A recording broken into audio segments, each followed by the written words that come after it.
આજનો દિવસ એટલે કે 26 નવેમ્બર.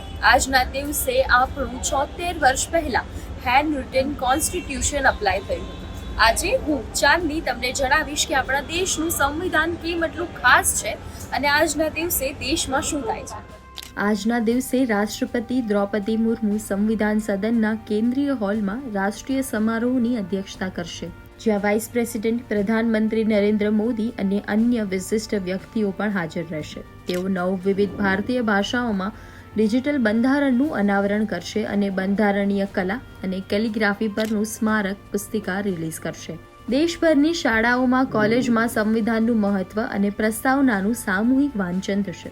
શાળાઓમાં વિશેષ સભાઓ, ચર્ચાઓ, ચિત્રકામ સ્પર્ધાઓ અને અન્ય કાર્યક્રમો યોજાશે. હમારા સંવિધાન હમારા સ્વાભિમાન અભિયાન અંતર્ગત ક્વિઝ, નિબંધ સ્પર્ધાઓ અને પ્લેજીસ mygovernment.in અને constitution75.com પર ચાલી રહ્યા છે, જેમાં તમે પણ ભાગ લઈ શકો છો. આજના દિવસે પ્રધાનમંત્રી નરેન્દ્ર મોદીએ દેશવાસીઓને પત્ર પણ લખ્યો છે, જેમાં આપણા જીવનના કર્તવ્યો, મત આપવાનું મહત્વ અને આપણા મહાન સંવિધાન વિશે વાત કરી છે. દેશના દિગ્ગજોએ આજના દિવસની શુભેચ્છાઓ પાઠવીને બંધારણને લોકતંત્રની તાકાત તરીકે પણ વર્ણવ્યું છે. આ દિવસ આપણને યાદ અપાવે છે કે બંધારણ આપણી લોકશાહીનો આધાર છે. આપણે તેના મૂલ્યોને જીવંત રાખીને એકતા સાથે આગળ વધવાનું છે.